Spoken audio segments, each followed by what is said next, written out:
Greetings and salutations, friends and gamers of all stripes. My name is GM Dave, and I am your man behind the screen. So, you want to be a GM, to take on the task of running your very own tabletop role-playing game. Good on you. The role of the GM is an incredibly important and rewarding role to undertake. Indeed, without a game master to present the world to them, the game your players so wish to experience couldn't happen. Through your words and actions, the stories brought to the table by yourself and your players alike will spring to life. Or at least that's the idea. However, achieving this goal is most certainly something that's easier said than done. And as you peruse the Game Master's book of your choice, be it Pathfinder's Game Mastery Guide, Deadlands' Marshall's Handbook, Call of Cthulhu's Keeper's Guide, or the ever-present standard that is the Dungeon Master's Guide of D&D, you may find yourself feeling overwhelmed by how daunting the task ahead of you seems. Fear not, fellow gamer, for there are ways to ease your transition into this position. And my goal today is to share 4 lessons that I've learned over my 20 years seated at both sides of the GM screen that I feel can compromise the basics of good GMing. Lesson 1, be prepared. Sounds simple? It is. But one would be surprised how rapidly your sessions can fall apart simply because you didn't properly prepare for it ahead of time. Whether it be forgetting a needed book, failing to keep good notes, or even something small like forgetting your pencil, small missteps like this can have the potential to create major pitfalls down the line. So as a beginning GM, what should you be preparing? First on the list, obviously, is bringing the stuff you need to play the game. Your books, your pencils, paper, dice, a notebook or binder with your rules on it. Forget these, and you can forget playing. Secondly, you want to take good notes. Not only is this intrinsic to keeping your thoughts in order during the game sessions, it's also incredibly valuable for helping you to plan and plot further sessions as well. Good notes will allow you to more easily recall what your players have done in-game, enable you to keep better track of your important and not so important NPCs, help you track the rewards you give your players, and much, much more. Thirdly, prepare for your players. Nothing, and I do mean nothing, will throw curveballs the way your players will. No matter how well you think you know them, they will surprise you. It's up to you to be ready, be flexible, and pay attention to what is on your players' sheets. And yes, that part does tie into what I was saying earlier about taking notes. Lesson number 2, talk with your players. Before you start putting together your exciting new game, rife with adventure and glory and the slaying of many kobolds, you need to talk with your players and find out if that's actually what they want to play. Perhaps they do want a classic fantasy adventure in which they enter a dragon's lair, slay the beast, and save the nearby village from its wrath. Or maybe they'd rather play a game full of mystery and political intrigue, wherein they unravel the plots of sinister actors within the king's court. Or they might prefer a more light-hearted affair, playing a band of silly goblin pirates whose poor pillaging skills only manage to net them mundane shinies like horseshoes and silverware. Or they might all want to do something completely different from each other, because of course they do. At which point you'll need to work out an agreement on what to actually play. Whatever the situation, you should always try to talk to your players before you start to plan anything, so that you can avoid problems like this going forward. Lesson 3, plan your adventure. One mistake that I see a lot of new GMs make is trying to run games by the seat of their pants. While this most certainly can be done, doing so often leads to subpar experiences for both you and your players. Not planning your adventures means more time spent rummaging through books to pick out suitable enemies, treasures, traps, etc., so that you can challenge and reward your players. Unfortunately, this also ultimately means more downtime for you and them as well. This pitfall can be avoided entirely by plotting out your adventure ahead of time. Now, this doesn't mean you need to work out every detail. In fact, doing so will ultimately just add more work to your shoulders that your players might sidestep altogether. You should, however, have the skeleton of your adventure planned in advance. Where do your players start? Why are they there? What dangers will they be facing?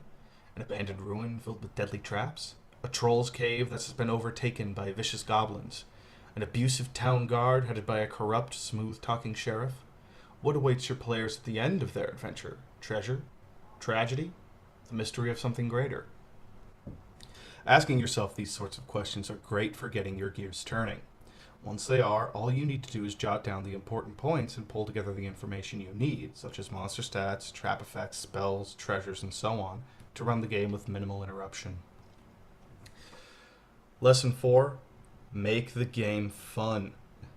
Now, this is by far the most confusing step on the list, due simply to the fact that it's one that so many GMs, new and old alike, make it far more complicated than it needs to be.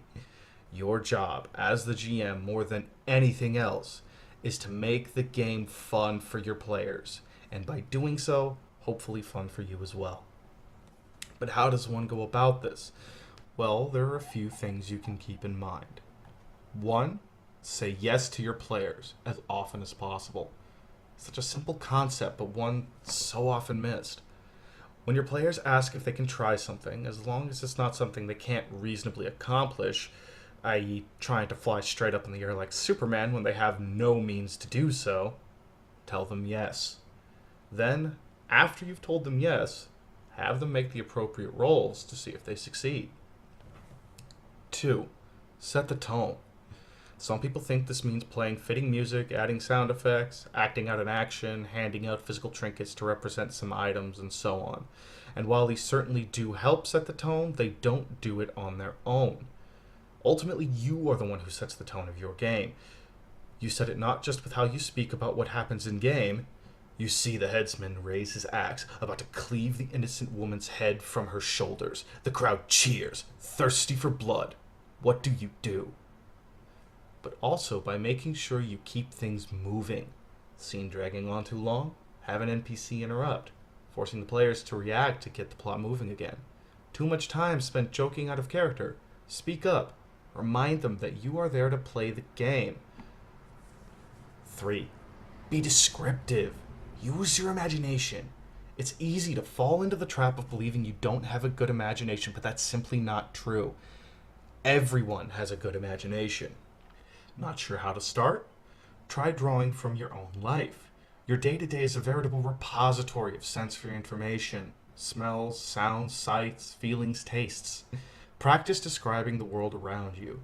How's the steak at your family barbecue taste? What does the grill smell like?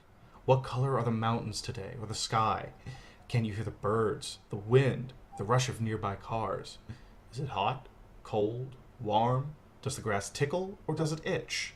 Your senses and your emotions are the building blocks of your imagination. Use them. 4. Learn to let your players talk. The GM does not need to move things forward all of the time. Some of the best memories can and will come from interactions between your players, and not just memories. Some of the best ideas for you can come from there as well. Listen to your players. Let them play their characters. The game is meant for them. The world you're presenting is meant for them. Let them invest themselves in it, and make sure to take notes. They'll be very useful for when you use their investment against them. 5. Do not be afraid to enforce your rulings. Throughout your time as a GM, it is inevitable that you will run into situations in which your judgments are called into question. Don't be afraid to politely lay down the law in these situations. You are not just there to let the players do everything they could ever want. You are also the arbiter of the rules for your adventure. Discussions on the rules have their place, but that place is not during the game. 6. Don't be afraid to bend the rules. Now this might seem a little bit confusing. After all, it does sound a bit contrary to the previous point, but the truth of the matter is actually quite the opposite. The rules for almost any tabletop game are not meant to be followed as an absolute. They are guidelines put into place to help you facilitate your players' fun, and like any set of guidelines, some of them simply won't apply to the game you're running. So, just as with a rule you are enforcing, if a situation comes up surrounding a rule that you're not using, make it clear that it's not being used to keep the game moving. Again, discussions in the rules have their place, but that place is not during the game itself. Lastly, do not make yourself the player's adversary. Tabletop gaming is, at its heart, group storytelling and group play. You and your players are coming together to tell a story that you all share. Your role is to help facilitate that for them, not act as their enemy in the game. You're not there to beat them. You're not there to quote-unquote win the game. There is no beating tabletop RPGs. There is winning, though.